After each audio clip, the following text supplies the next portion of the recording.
on this edition of the Self-Publishing Show.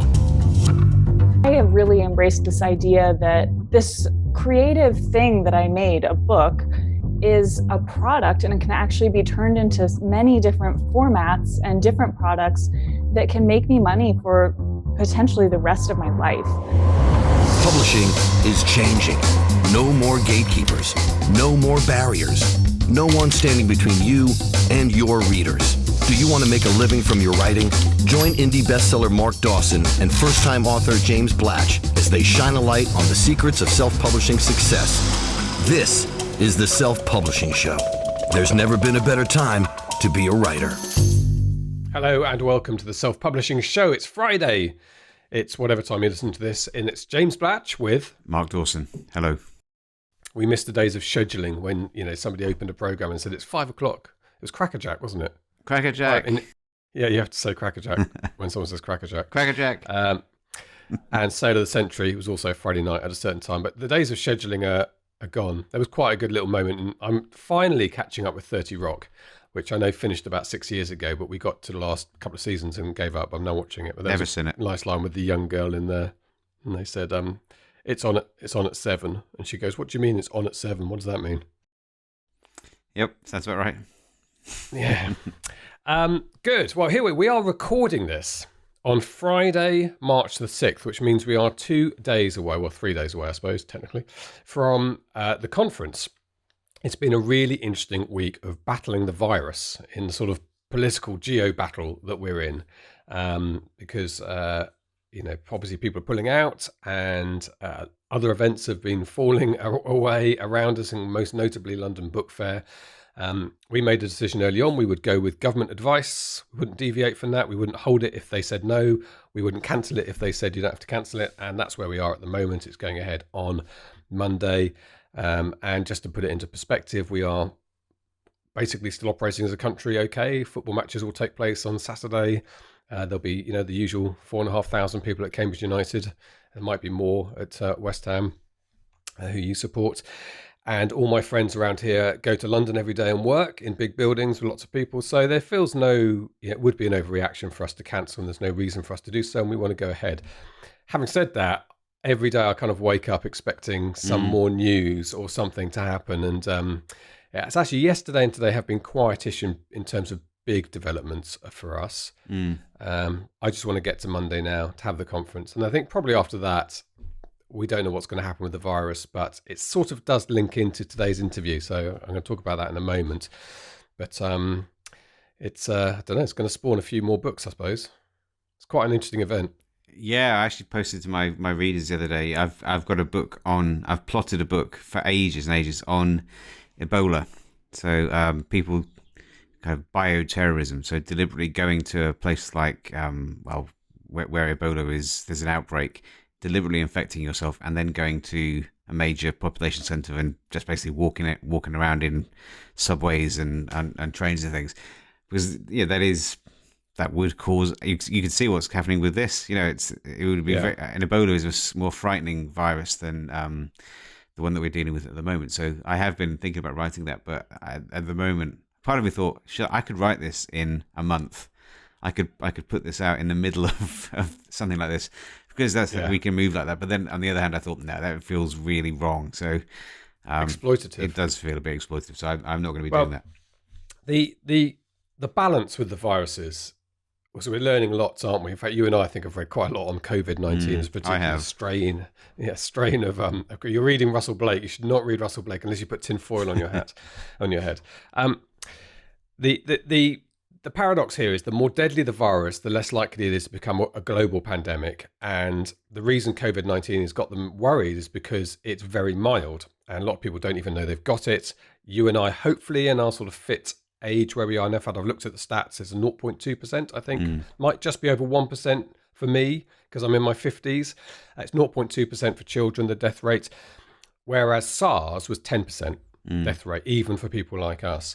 But SARS got to a point and then flatlined very quickly because it was killing its hosts. and they were easy to spot and they were isolated, whereas this virus is clever enough to be mild, to not affect its hosts too adversely, which is why it's propagating and spreading. So if you're going to write a book, or you're going to be the terrorist who's going to unleash hell on the world, you need to work out a way of having a virus that has mild symptoms, certainly at first, for the first few months, and then kills everybody after that. Well, not necessarily. What you want is a virus that has awful symptoms and is extremely lethal and highly transmissible. That's what you want. Yeah, but you can isolate. SARS is transmittable. They just isolated people as soon as they became ill. Whereas now, it's the difficulty with this particular strain is isolating people who don't know they've got it. Well, yeah. So this episode of the Self-Publishing Show is brought to you by James Blatch, epidemiologist, MD. I've got my laser ready to. Yes, there you go. fair. I'm going to fend off the virus with that. Well, look, we're going to mention the interview in a moment. I'm going to come back to this subject. It is sort of relevant and connected. But let us talk about the Self-Publishing 101 course, which is the baby idea that you and I sat and talked about with John Dyer over our coffee in the BFI on South Bank. Gosh, back in 2015, I think. Something like that. It was the idea that you said you were, obviously you'd been successful as a self-publisher and you felt you could teach others how to do it, how to get here. And you were so excited and enthused about it. And then we started to put the course together and you started to lose the will to live because it was so involved so much. And we pivoted and we just did Facebook. We focused on a niche of Facebook ads for authors. But you wanted to come back to this a year or so later, and we did. And it was a massive effort putting this course together initially. And it's actually one of the daily tasks we have of keeping it up to date as well and relevant. It's a big course with lots of components. But basically, Mark, just explain what the course does. Well, it takes you from, for beginners or intermediates really, from either just having your first book ready to go or having maybe 3 or 4 in the market and you can't sell them properly and they're not doing what you think they should. So it will show you on the basic level how to format, some stuff on covers, blurbs, metadata, uploading, account setup, tax, everything that you need to do to actually get going. And then there's a lot of mailing lists, there's some basic ad stuff. What else is there? There's launch sequences. There's a tech library, which is basically all the tools almost all the tools you could possibly want to use, from things like Vellum to Draft2Digital's formatting tool to BookFunnel to BookBub. All of the things that you would want to use as an author will be explained to you usually by me, but sometimes by James, as we look over the shoulder, as we explain what we're doing, what the clicks do, all of that kind of stuff, and puts it all together into a package, like a roadmap that will enable you to go from wherever you are to hopefully wherever you want to be. Excellent. Good explanation. I was just doing some fiddling in the background because we do have a webinar coming up, which is sort of part of the period of time when we've got the course launch open. But the webinar is a great learning experience in itself, and it's how to get reviews, which is that real chicken and egg situation for people at the beginning of their careers. You need reviews to sell books, but you haven't sold books yet, so how do you get reviews? So we have a webinar set up, and that is going to take place on Tuesday, the 17th of March, which I believe might be St. Patrick's Day. Cambridge United are away at Grimsby Town, also just relevant for the evening, just so you know. It is going to take at 9 p.m. UK time. 9 p.m. is, I think that's still universal time, that's GMT. And to sign up for that, if you go to selfpublishingformula.com/SPF webinar, all one word, and you can sign up there. Good. And if you want to know more about the course, just go to selfpublishingformula.com/101. Good. Okay. So I mentioned that COVID-19 is sort of related to today's interview. Today's interview is with Emma Prince. I've been bumping into Emma.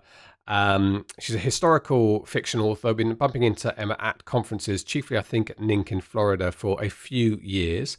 And during that time, she has spawned another human, as we are prone to do. And Emma had that experience of being somebody who works from home, runs a business from home, and suddenly is facing the delightful upheaval of having a baby and bringing up a newborn baby and trying to figure out how she's going to keep her income going when clearly she's, I'm going to say distracted isn't really not the right word, but she's doing some life stuff with a new child.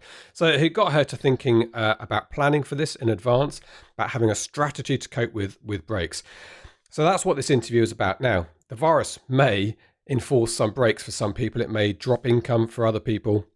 There are other things that can happen. You can suddenly have a parent who becomes ill that you need to look after, or other life events that happen. So having a strategy to cope with that, something in the background that's there, almost like a grab bag, which you do have in the late stages of pregnancy, ready to go to the hospital. And I think that's the philosophy that Emma's come up with. So she's put some thought into this and created a structure around it. And that's what this interview is about. So let's hear from Emma, then Mark and I will be back for a chat off the back.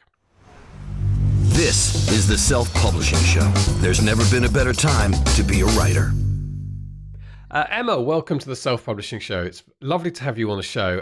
You and I have bumped into each other several times at various glamorous locations. I think definitely in Florida. Yes, NINC, RWA, maybe? Not RWA from me. I think Mark may have been to RWA. Yes. But, yeah, Florida, though. But you are in a little clique of Scottish medieval romance writers, of which you'd think is a quite small niche, but the more I hear about it, I realise it's quite a big area, actually, isn't it? There's something about this men in kilts thing going on here. Something about those kilts, man. We're a small but mighty cohort of authors. We really stick together. And if you see us at NINC, we travel in packs also. Yeah. So you kind of got to watch out for us historical romance authors. Like, don't try to walk in between us or anything. Don't get between you and a man in a kilt, otherwise it could That's right. It could be brutal. So Cecilia Meck has been on the podcast before, and she's somebody else who also writes in this area, and it must be fun to have this little group sort of feeding off each other a bit. It is, yeah, and we share ideas. It's a very generous and welcoming group of authors, I found. I know you had Catherine Levesque on your show recently. She's someone who really took me under her wing and has helped me out a lot, done box sets with her and things like that. With Cecilia, actually, when she tells the story about contemplating whether she wanted to self-publish, and that she spoke to another author who was writing in her subgenre who told her to self-publish after telling her what she made, that was me. Hey, so I was the person saying, come to the dark side. It's your fault that Mecca's now on the scene. I know, Mecca's running the streets now. Yeah.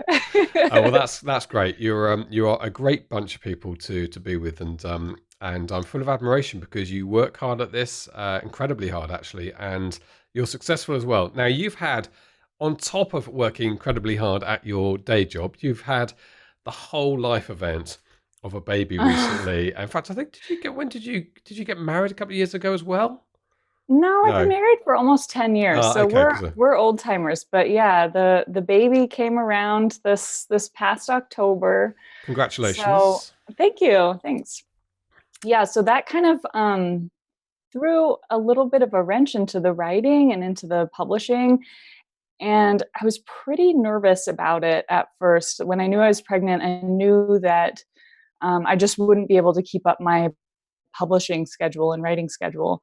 But I have been very pleased to find that through kind of leveraging the books in various formats and doing things like BookBubs and really working the backlist and ads and things like that, it allowed me to take a maternity leave, which I wasn't, being self-employed, I wasn't expecting to be able to do that. So that was, so I imagine, ended up working out. I imagine quite a bit of planning involved in that. That's what we're going to talk about. We'll sort of go through that process to try and help people. And I was thinking before the interview that obviously a life event like being pregnant and giving birth is something that's fairly common, but things also happen to people, like suddenly somebody's ill close to them, and it necessarily takes you out of your routine for a bit.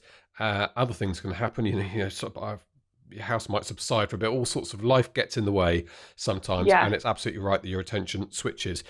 And when you are an entrepreneur, working a solopreneur, whatever you want to call them, working from home, as you say, that can be, it potentially can make a difficult situation worse, because all of these situations, whether it's having a baby or a health event, tends to be an expensive time of life as well. So this stuff is important, right? Yeah. And, obviously it's great to sort of have a plan for the unexpected, like a health issue, a family, something. But it also, I think, I think as creatives, and especially if you want to have this career for a long time, I think you should plan on having fallow times and having ebbs and flows. And I know another author. I haven't picked her brain about this, but I'm really curious. She just sort of gave herself a sabbatical, and I think it was kind of maybe the creative juices were a little bit low, or she wanted to take a break from the kind of breakneck publishing speed or whatever. But she very intentionally gave herself a break, worked the backlist, kind of, made a strategic plan, and then was able to sort of step away from at least the writing and creative part, because that can be very draining. And you have to allow time to sort of refill that creative well also. Okay. Well, look, before we talk in more detail about how you approached it, let's talk a bit about you and your writing then. So when did this all start for you, Emma? So it started on a stormy night in December. You're going to do that in a Scottish accent. I can see a man on a kilt in the mist now. In a kilt. So I'm originally from Seattle, and my husband and I moved down to Reno, Nevada, which is where we are now, because I got into graduate school. I was in a PhD program for English literature. So I was plugging along in my program, and it turns out the only thing you can do with a PhD in English literature is become a professor. And I started to kind of have doubts about whether I wanted to go that route, whether I wanted to kind of have to move around. The job market is really tough in academia. And during that time, I managed to do a NaNoWriMo, National Novel Writing Month, and I completed it. I wrote the sort of the novel of my heart, which was a Scottish historical romance, because it was what I was reading to sort of escape schoolwork. And I kind of wrote this just like homage to the genre. I just crammed it full of all of the tropes that I loved, with no thought at all of doing anything with it. So I finished NaNoWriMo, which is 50,000 words in a month, but the story was only about 2/3 done. So I put it in a drawer and kind of forgot about it. And then flash forward to 2004, that was in 2012. In 2014, I was lucky enough to go on a trip to Scotland, and kind of it reinvigorated me. It reminded me why I loved it so much, and the story that I had sort of like hanging in the back of my head. So I came home and finished the story. And that was in the summer of 2014. And I was kind of looking at it going, well, I don't think I want to stay in academia. I really don't know what I'm doing next. I don't know kind of like what my dream is, or what career I would like.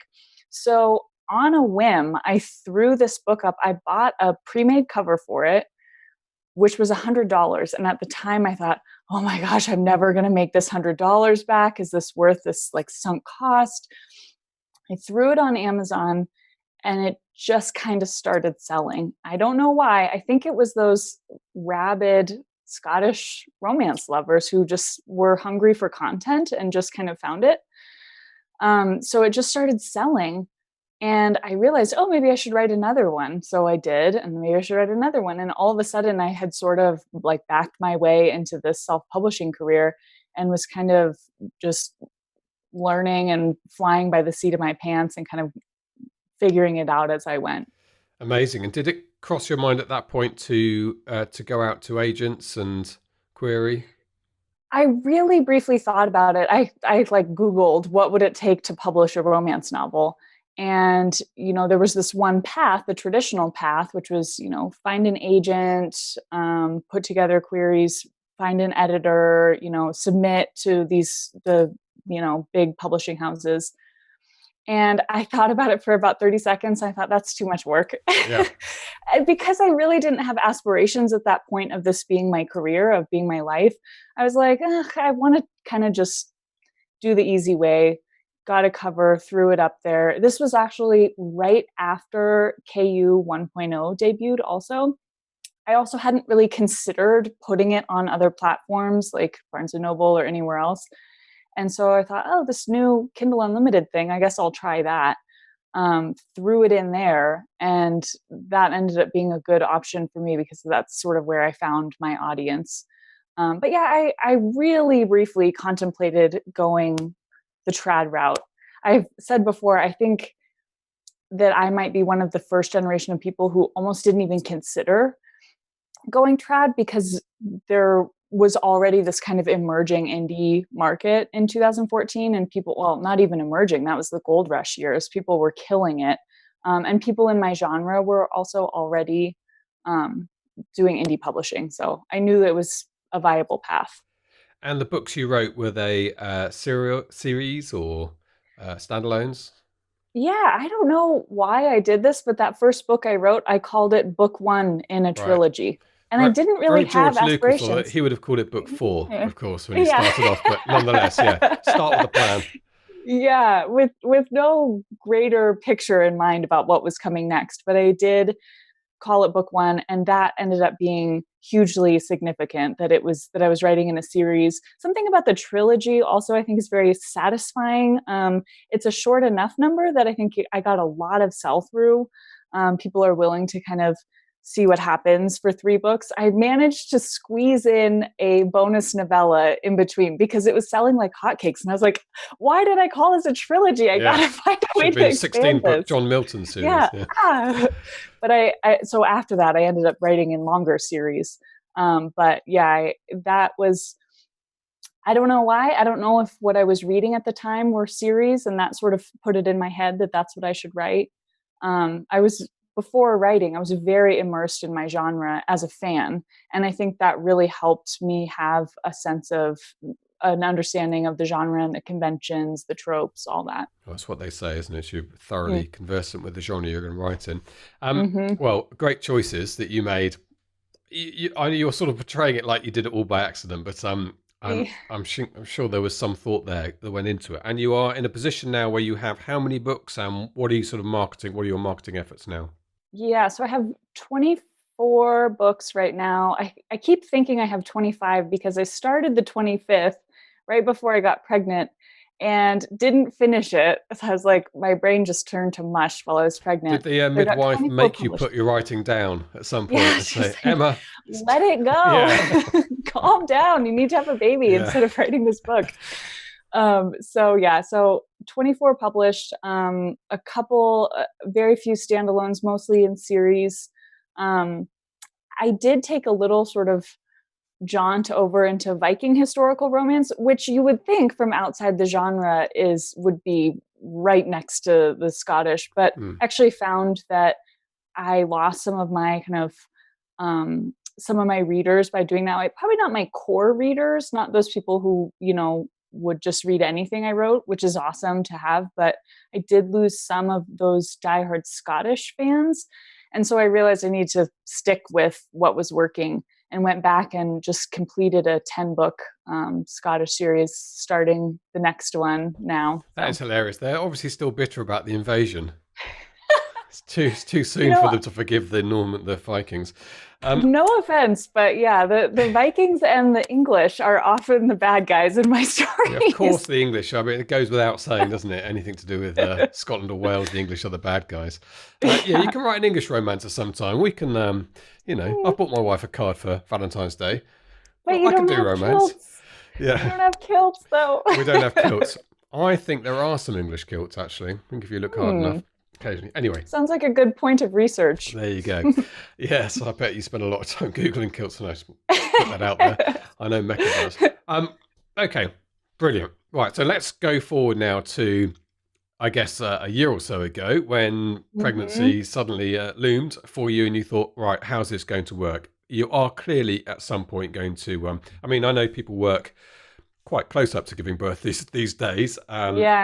But then there's going to be a period. And even if you're somebody who thinks they want to go back to work quickly, in your circumstance, unless your husband happens not to work and is going to be at home, the whole time, which of course is an aim for a lot of writers as well, there's going to be disruption. How did you face that? Yeah. So, like I mentioned, when I found out I was pregnant, I was happy and excited, but I was also a little bit nervous because I had really been on this, publish every 2.5 to 3 month kind of schedule. And when you look at, I tend to just release when I have a book ready. I haven't really stockpiled any stories or anything. So when you look at, if you take a 3-month break, then that actually creates a 6-month gap in releasing. because it takes, if I didn't write for 3 months and then I wrote, and it took me 3 more months to get another book ready to go out. So I was like, the name of the game a lot of times is releasing, if not really rapidly, at least regularly, to sort of satisfy your readers' expectations that you'll have something new coming out. So I was kind of nervous about that. And I wasn't really sure, but I also knew, it was kind of a quality of life question. I didn't want to be trying to write in the delivery room, and I wanted to take time off to enjoy the experience and enjoy spending time with my daughter. So I knew I would need to do something while I wasn't putting out front list and putting out new material stuff. So I actually just sat down one day and made a list of everything I could think of that I could do that would be really low effort on my part and low kind of brain cells, so that I wouldn't have to think ahead of time. I wouldn't have to learn new things. I wisely anticipated that my brain would be worthless for a little while. It's funny how So that happens. It's not just a myth, is it? And I did see it with a couple of friends of mine and my wife as well go through it. And, I hesitate to talk about this area because it's not really male territory, but I know it is a thing when women are pregnant, that something in the brain changes a little Pregnancy bit. brain. Yeah. Yep. Yeah. It was like my thoughts were scattered. I couldn't concentrate, especially, I could keep up with emails and keep up with, logistical business related things, but the immersive, creative work was just very elusive. And it was true also in the couple of months postpartum too. It was just like, I'm sleep deprived. My brain doesn't seem to be working right. I've got other things on the mind. I've got other priorities right now. So doing the creative work was definitely not really an option. So, but I also knew some people would probably say this would be a great time to do a lot of ads. And it is. I didn't actually end up doing that many like Facebook and AMS ads. I have a few like AMS ads running at a low level all the time, but I kind of didn't want to learn a new system and be kind of, monitoring data and things like that. I wanted like the lowest hanging fruit that would only require, emails or the occasional social media post from me and things like that. So I came up with a list of different things I could do, different combinations of box sets I could make, and then where I could run sales on those box sets. I made a list of books that I had never submitted to BookBub before to see if that would, kind of juice sales while I wasn't releasing anything new. I put together a Christmas in July sale with all of my unconnected Christmas themed novellas. So that's an interesting one. What is that? Is that a thing? Christmas in July? I don't know. You Sure. invented it. It is now. It is a thing now. Yeah. Okay. Yeah. I don't know. I mean, it was a few readers, some readers picked up copies of the books. And so I counted it as a success. I was really looking for maintaining a baseline of sales and also having a few spikes to bring in new readers and sort of goose the numbers every once in a while. And a big part of that, I should also say, in addition to kind of manipulating my backlist like that, doing different sales and box sets and things, I also heavily invested in audio and German translations, because having other people do that work, it was like I had already put in the effort to create the book, and I can pay other people to translate it and basically have a new product that can sell like new, without me having to write a new book. Yeah, we're talking. I mean, that's a great point about looking around at which is actually a good point for any writer at any stage. To look around at the assets on the shelf and how they can, potentially leaving money on the table. And audiobooks and translation, which we are talking increasingly about at the moment. It's becoming a really sort of hot topic of not just at some point get there, but think about it quite early on in the process. However, both of those do involve investments, of course.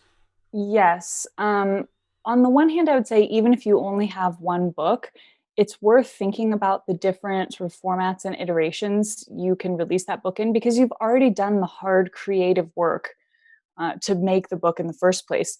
Even just make sure you have a paperback version. Have a paperback version. Consider audio if it's selling well. Things like German translations, and especially things that require a big upfront cost, you'd probably want to have already established that you've got a good flow of income, you're making good sales.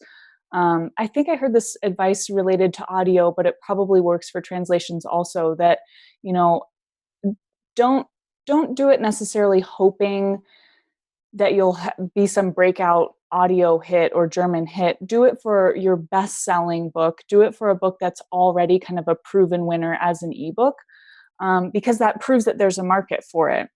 And of course, German translations, or any translation, and audio are going to be smaller markets than an ebook in English.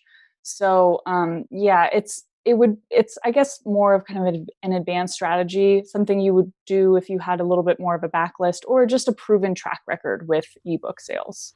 There's there's an appetite in Germany for Scottish romance, medieval romance. Apparently, Because I think who knew? Cecilia Mecca has also translated into German, has she not?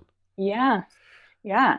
So I didn't realize this, but I heard some stat that the German readership is the same size as the readership in the US, which doesn't speak great to the US. I mean, Germany is obviously a much smaller country population-wise, but their readership is the same size as the US.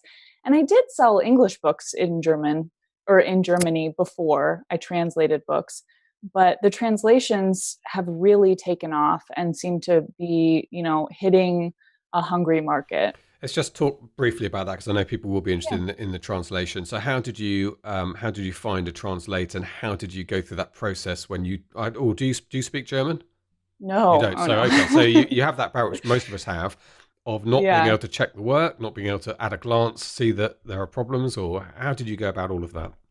Yeah, so it started, I was in a small Facebook group of authors, mostly historical romance authors, who swap ideas and share information and help each other out generally.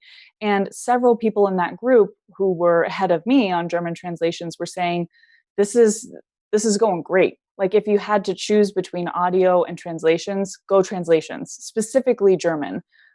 Because again, it almost felt like the way Amazon.com did several years ago, a very sort of open market where there's still some organic discoverability. It's not all completely pay to play yet. So several of those authors mentioned, this is going really well. I asked them for some recommendations of translators. And I will say, a lot of people are very tight-lipped about who their translator is, because it's very time intensive and work intensive, and they don't want their translator busy translating other people's books. So I was lucky enough to have someone share the name of their translator. And also people suggested, you can look on Upwork, Babbelcube, any place, any site where you can contract someone. Obviously you want to vet the person to make sure they are a native German speaker or whatever language you're translating into. One tip that I sort of came up with as I was looking for a translator is go to Amazon.de, the German store, and look at people in your subgenre who have books translated, and look to see who is the translator of record, and try emailing them. You can see who translated, but they're part of the credits, are they, on Amazon.de? Yeah, so my translator requests that I credit her on the product page as a translator. A lot of people will just put it on the inside cover or whatever. So you could sort of do research that way and look to see who is already translating in your field. Specifically for indie people, probably a trad pub book will be, outsourced to, not following this model of translation of hiring your own translator. Something else I did was I went and looked at books once I found a translator, I went and looked at the books that she had translated, and I Google translated the reviews of the books that she had translated to make sure there weren't any negative reviews about the quality of the translation. So once I found her, I double checked her work that way. Also because she had worked with people I knew, I felt she was a trusted entity. And then I got a proofreader separate from the translator, which is super important because just the same as, you need a fresh set of eyes on your own work. It's the exact same. Translators are rewriting the book basically, and a lot of errors can be introduced. And does so you need. Does the proofreader, in an ideal world, I would think the proofreader would have read the book in English as well. Yeah, my proofreader, I give her both the English manuscript and the German, and she just kind of compares it. And she's, again, a native speaker, and so she's looking for not just typos and things like that, but shifts in meaning that alter kind of the flavor of the book, which that type of person is worth their weight in gold if you can find that type of person. And when you get your proofs back, when you get your edits back, it's all in German. So you're just clicking accept, I guess. I just close my eyes and click accept. And I hope that it's okay. I haven't gotten any negative reviews yet about errors or things like that. If I did, it would be unfortunate to sort of learn that way. Once the product is already out there and readers are reading it and going, ugh, this has a bunch of errors, that would be a bad way to learn, but it's better late than never, I guess. And can you give us an idea of the costs involved in this? You don't necessarily have to spill all the figures, but that's all right. So my books tend to be between 75 and 95,000 words, and averaging about 80 to 85. And so one of those books would cost me about $3,000 to translate. And my proofer, again, worth her weight in gold, is kind of doing this for fun.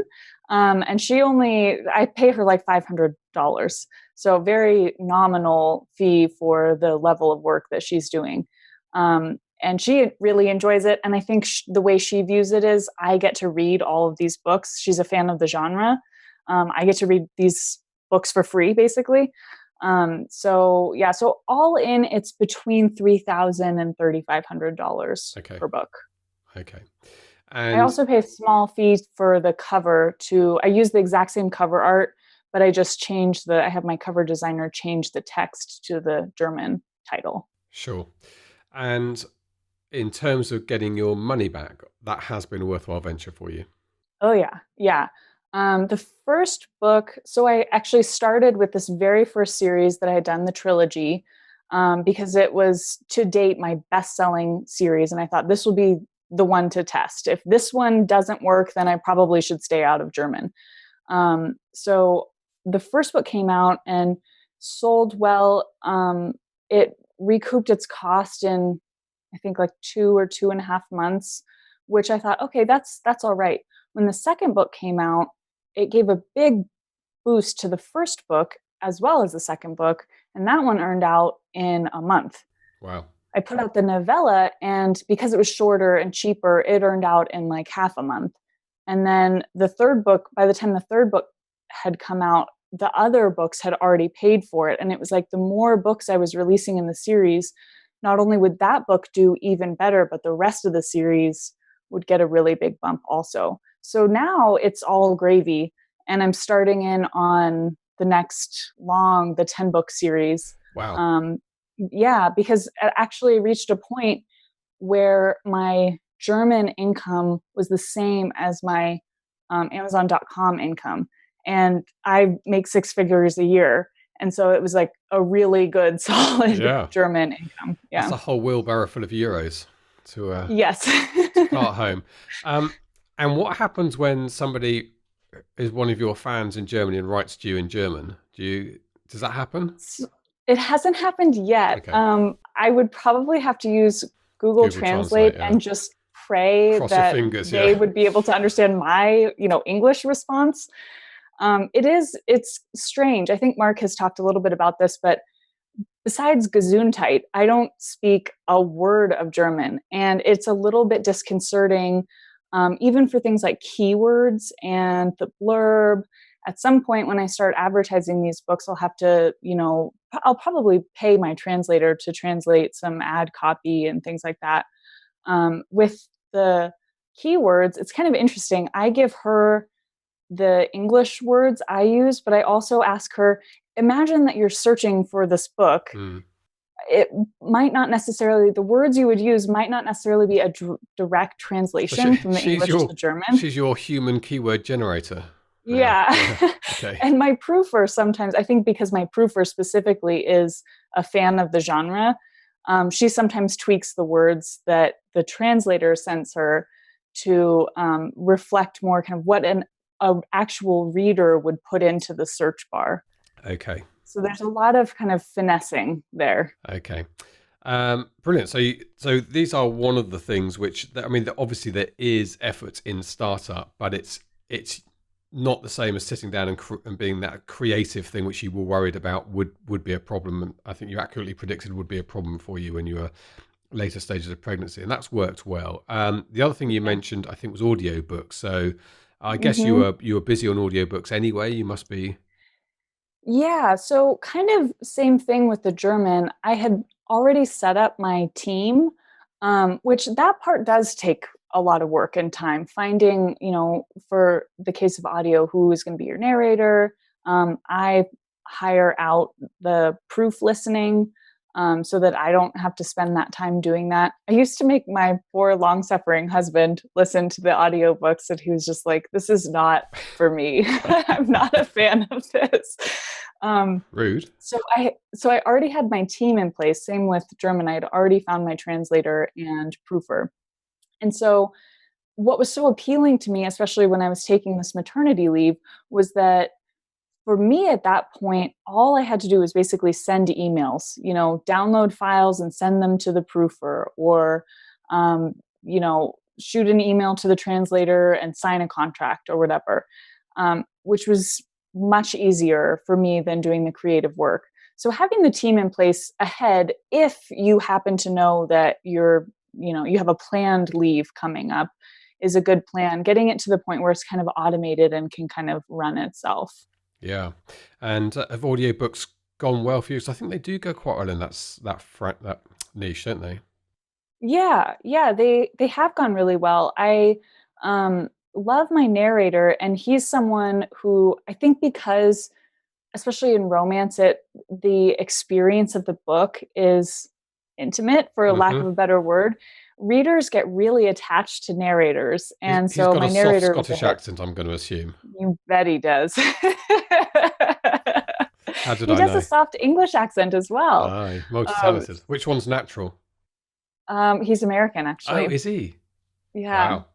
Yeah. So does he do really Scottish talented. with an American accent? How would I know? Yeah. I don't think he does. I'm going to buy one now and have a listen. Yeah. I've got a long car journey to the Swiss Alps on Friday. I'll be an expert by the end of it. I'll do what your husband doesn't. Listen to your books. Why doesn't he say? No, I'll do what he doesn't. Oh yeah, you do it. Yeah. You do it for him. Yeah. You tell him I found an Englishman. Okay. You can give him notes on his accent too. Yeah. Okay. So where are you, and how old is your daughter now? So she's almost 4 months old. She's 3.5, almost 4 months. Yeah. So I mean, it is a tremendously exciting, busy, life upside down turning time. Those first few weeks, I can still remember them. I can still remember the magic of it all. It was like I got an amazing new gadget from the electronics store to play but they with. don't come with manuals, unfortunately. They don't come with manuals, which is really surprising. In fact, they come with fewer instructions than almost everything else you buy in your life, which is incredible. Really shouldn't. Yeah, they shouldn't send newbies like me home from the hospital with these babies. We don't know what we're doing. I think we're all the same. You put the baby down in that seat that you put in the car, and you bring it to the house, and you look at it and think, what do we do? What do we do to it now? Anyway, I'm sure you've got over that bit. So the longer term for having children as well in a family unit, and it's something that a lot of writers, we talk a lot about as the kind of the new trend in writing, is female writers retiring their husbands. Is this Yeah. something on your horizon? Has it happened or? Yeah. So my husband was lucky enough to get a paid paternity leave through his company, which unfortunately is very rare here in America. So he was lucky enough to get 6 weeks paid off. Um, he took that, loved it. When the 6 weeks was over, he went back to work, and it was a pretty rough transition. He felt like he was missing out on things at home, felt like he was missing, moments with our daughter, and also sort of had that feeling of like this. It's hard to kind of re-engage in workaday life when you feel like this life-changing thing has happened to you. Um, Meanwhile, I was doing full-time baby care and kind of going, I don't know about this. I don't know if this is for me. I would really like to get back to work. So we talked a lot about it and realized we're doing this all wrong. He's going to work and not liking it. I'm at home and longing to be back at work. And so we looked at the numbers and talked about it. And we realized that because of my income and because of even this like very passive income that I had been making while not releasing books, we would be able to have him be a stay at home dad for the first year of her life, which was, we wrestled with it, struggled with the decision. We actually were taking her to a doctor's appointment to have her checked out, make sure everything was going all right before he put in his notice. And that very day he got laid off. So Wow. it ended up working out really well because he got severance and we got extended healthcare and things like that. Wow. Um, So he was but we about had to hand his gotten notice in. like an hour before. He found out an hour before he'd been laid I off. want Before your he handed luck. in. Right? The luck Yeah. that happens to the princes. We were looking around going, what? Yeah. This is like a major karmic, like, we don't know what we did to deserve this. But so it worked out so well because we had already gotten to the point where we were comfortable with the idea of him not making money and just sort of working my income as our family income. So the plan right now is for him to do the stay-at-home dad gig for her first year. I think at that point we'll sort of assess whether he wants to keep doing that. I mean, at some point she's going to go off to school. But the good news for me is that I'm getting back into writing now after, quite a while of not writing. And it feels like we've sort of made it through this leave time way smoother and better than even I could have hoped for. So now it's kind of like, all right, this whole stay-at-home dad lifestyle, this whole like I can fit in writing during the nap time, and it's been working out really well. Well, you say it's gone smoother than you could have hoped for, but I think a lot of that was down to you thinking ahead and planning, which is really what your message is, I think, in this interview, is that don't just let things happen to you when those life events. Have some planning to do. Of course, pregnancy can be a little bit more predictable than some of the other life events that we talked about, although Yes, yeah. sometimes it isn't. So it is good also, I think, to have that, as you mentioned earlier, that plan, that idea in your mind that these are the things, there's some go-to things sitting there you maybe have done some pre-work for that are going to Yeah. be the ones you do when suddenly you're time poor. Yep. And I think it would be worth for any author to, take a good look at their backlist, consider where am I leaving money on the table? Where are there opportunities to make more passive income? Especially with things like audio in German, where there's that upfront cost. You have to make wise financial decisions for the position you're in. But I have really embraced this idea that this creative thing that I made, a book, is a product and it can actually be turned into many different formats and different products that can make me money for potentially the rest of my life. So I think all authors, whether you're planning on taking a leave or either an expected thing happens or an unexpected thing comes up, it's worth looking at your books through that sort of businessy lens of How can I leverage this in a number of formats so that it can just sit there making you money? Yeah. And it does come back to that sort of Dawson-esque point about treating it as a business. Yeah. During the creative time, during the writing, it can be your baby. It can, there is that sort of duality when you're a self-publisher, and you have to be able to switch back and forth between. But once the book is out there, you kind of have to not be so precious about it and be willing to kind of look at it as a product that can be leveraged in multiple different ways. Brilliant. On the side, I've been Googling kilts. But, I don't know if there are English kilts. I said that. I blurted that out, hoping it'd be the case. There's definitely Irish kilts, they're Gaelic. But I will carry on looking and send you a link when I find there's an Englishman in a kilt somewhere. Oh, good. I'll wait with bated breath for that. Yeah, I can only imagine. Emma, it's been brilliant talking to you. Thank you so much indeed for taking the time. I'm full of admiration for what you do and how you've approached it as well.